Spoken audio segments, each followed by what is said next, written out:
नमस्कार मैत्रिणींनो, ज्योत्स्ना रेसिपीमध्ये आपले खूप खूप मनापासून स्वागत आहे। आज आपण एक सिक्रेट चटणी टाकून हे पोहे बनवायचे आहे। खूप छान बनतात हे, चवीला अगदी अप्रतिम असे आणि बनवायला अगदी सोपे। चला तर मग कसे बनवायचे ते बघूया। मी आता येथे 1 वाटी असे पोहे घेतलेले आहे। कांदे पोहेला वापरतो ते, जाड पोहे म्हणतो आम्ही याला। तर 1 वाटी घेतलेले आहे आणि आपल्याला हे आता 3 वेळा छान धुवून घ्यायचे आहे पाण्याने। छान असे थोडे घासून, म्हणजे यातला काळं पाणी असलं की निघून जातं।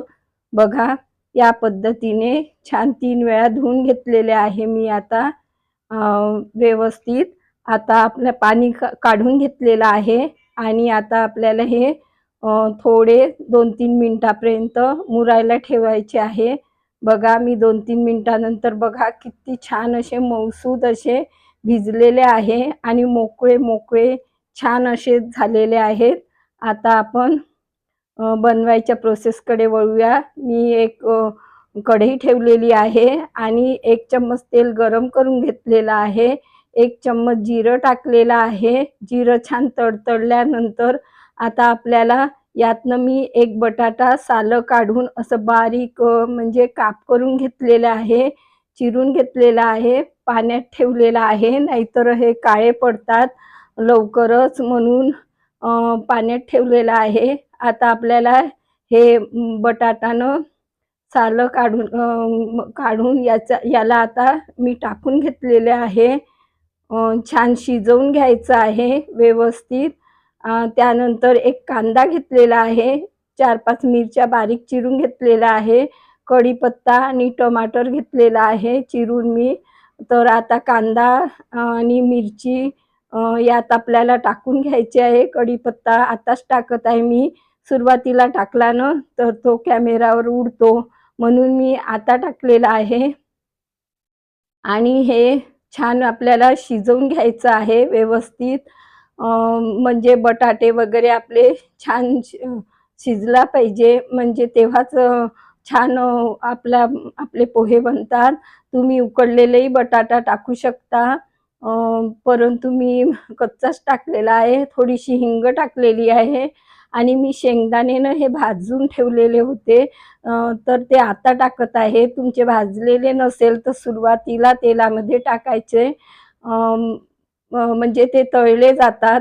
आता मी थोडासा टमाटर म्हणजे चिरून घेतलेला होता, कमीच टाकायचं टमाटर, तर मी टाकलेला आहे। अर्धा चम्मच हळद पावडर टाकलेली आहे आणि चवीपुरतं मीठ, आणि हे मिश्रण आता आपल्याला छान असं मस्त यातनं मुरेपर्यंत शिजवून घ्यायचं आहे, म्हणजे हे व्यवस्थित शिजून जातात। बघा, छान मी शिजवून घेतलेलं आहे या पद्धतीने।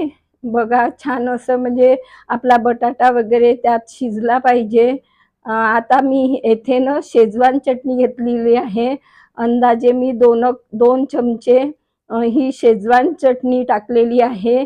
यामुळे ना अशी छान भन्नाट चवी बनते, एकदम छान असे लागतात हे पोहे।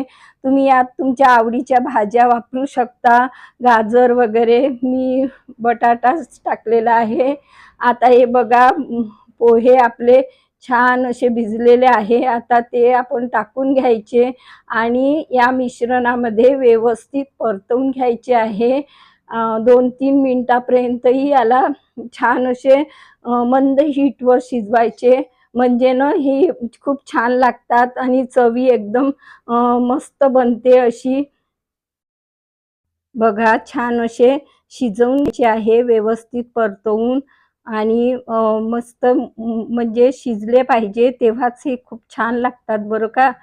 या पद्धतीने मी शिजवून घेतलेले आहे आणि मिक्स करून घेतले, व्यवस्थित शिजवले आहे। आता मी कोथिंबीर टाकून घेतलेली आहे आणि आता व्यवस्थित असे कोथिंबीर त्यात मिक्स करून घेतलेली आहे।